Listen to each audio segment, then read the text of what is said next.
ഇന്നലെ വരെ UDF-ന്റെ പ്രതിനിധി പറഞ്ഞത് രാഹുൽ മാങ്കൂട്ടത്തിനെതിരെ പരാതിയില്ല, പെൺകുട്ടി പരാതി കൊടുത്തിട്ടില്ല. ഇന്ന് പരാതി കൊടുത്തിട്ടുണ്ട്. അപ്പം ഇനിയെങ്കിലും രാഹുൽ മാങ്കൂട്ടത്തിനോട് രാജിവെക്കാൻ പറയോ? അതുമാത്രമല്ല, നിങ്ങളുടെ നേതാവായിട്ടുള്ള കെ സുധാകരൻ പറഞ്ഞിട്ടുള്ളത് ഒരു ഫോൺ സംഭാഷണം പ്രതിനിധി കേട്ടോന്ന് എനിക്കറിയില്ല, എല്ലാം ഇഗ്നോർ ചെയ്യുന്ന. എന്താണ് ഇഗ്നോർ ചെയ്യേണ്ടത്? ഒരു ആരോപണം ഉയർന്നു വന്നപ്പോൾ അയാളെ പാർട്ടിയിൽ സസ്പെൻഡ് ചെയ്തിട്ടുണ്ട്. ഇന്ന് ആ അതിജീവത പരാതി കൊടുത്തിട്ടുണ്ട്. പരാതി കൊടുത്തു കഴിഞ്ഞാൽ അതുമായി ബന്ധപ്പെട്ടുള്ള നടപടി തീർച്ചയായും പാർട്ടിയുടെ ഭാഗത്തുനിന്നുണ്ടാകും. ഇത്തരത്തിൽ ആരോപണ വിധേയരായ ആളുകളെ സംരക്ഷിക്കുന്ന ഒരു നിലപാട് ഞങ്ങളുടെ ഭാഗത്തുനിന്നുണ്ടാവില്ല എന്ന് വളരെ കൃത്യമായി പറയാൻ ആഗ്രഹിക്കുകയാണ്. MLA രാജിവെക്കുമോ? അതൊക്കെ പാർട്ടിയിൽ നിന്ന് പുറത്താക്കിയിട്ടുണ്ടെങ്കിൽ സ്വാഭാവികമായി വരുന്ന ദിവസങ്ങൾ ഏത് രൂപത്തിൽ കൈകാര്യം ചെയ്ത് പാർട്ടി തീരുമാനിക്കും. പാർട്ടിയുമായി ബന്ധപ്പെട്ട തീരുമാനത്തിലേക്ക് എങ്ങനെ എത്തുന്നത്? ഇഗ്നോർ ചെയ്യേണ്ട പരാതിയാണെന്ന തീരുമാനത്തിലേക്ക് തീവ്രത ഇളക്കാതെ എത്തുമോ?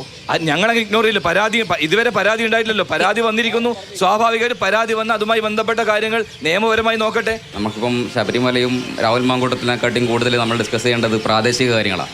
ഈ പ്രാദേശിക കാര്യം നോക്കുവാണെങ്കിൽ NRI സാജൻ ആന്തൂറിൽ മരണപ്പെട്ടു.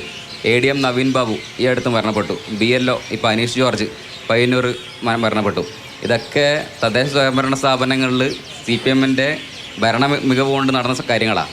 അപ്പം ഇത് തുടരാൻ വേണ്ടിയിട്ടാണോ വീണ്ടും നിങ്ങൾക്ക് തിരഞ്ഞെടുക്കപ്പെടേണ്ടതെന്ന് ഒരു ചോദ്യം. രണ്ടാമത്തത്, ഇതേ ADM നവീൻ ബാബുവിൻ്റെ കേസ് അന്വേഷിച്ച ACP ഇപ്പം LDF-ൻ്റെ സ്ഥാനാർത്ഥിയാണ്. അതും ഇതേ കണ്ണൂരിൽ പ്രാദേശിക തലത്തിലാണ്.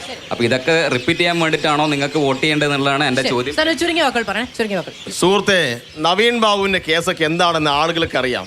വെറുതെ ഈ ചർച്ച മുഴുവൻ അതിലേക്ക് കൊണ്ടുപോയിട്ട് എന്നെ ആ വഴിയിലേക്ക് നടത്താൻ നോക്കേണ്ടതില്ല. പിന്നെ ഇവിടെ റിട്ടയർ ചെയ്ത പല ആളുകളും മത്സരിച്ചിട്ടുണ്ട്. അദ്ദേഹം അത്ര മോശം ആളൊന്നുമില്ല. അദ്ദേഹം അവിടെ മത്സരിക്കും, ഇടതുപക്ഷം അയാൾ അംഗീകരിക്കുന്നുണ്ട്, അയാൾ ജയിക്കുകയും ചെയ്യും. ഒരു സംശയം വേണ്ട. ബാബു എന്ന് പറയുന്ന മരണം അത് ഒരു സ്വാഭാവിക മരണമല്ല. CPM-ന്റെ നേതാവും ജില്ലാ പഞ്ചായത്ത് മെമ്പറും അദ്ദേഹത്തെ ആക്ഷേപിച്ച് അദ്ദേഹം ആത്മഹത്യ ചെയ്തതാണ്. ആന്തൂരിൽ നോമിനേഷൻ കൊടുക്കാൻ പോലും ആളുണ്ടായിട്ടില്ലല്ലോ. ആന്തൂർ പാർട്ടി കോട്ടയാണ്. നിങ്ങൾ ഏകപക്ഷീയമായി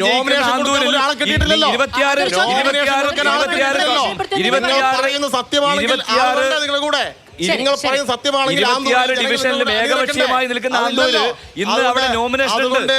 അതുകൊണ്ടൊരു കാര്യം പറയട്ടെ, ഈ ആന്തൂർ ഉൾപ്പെടെയുള്ള പ്രദേശം MV ഗോവിന്ദന്റെ മണ്ഡലം അവിടെ കെ സുധാകരൻ 1000-ന് മുകളിൽ ഈ ആന്തൂർ അതൊന്നും പറഞ്ഞ് പേടിപ്പിക്കണ്ട.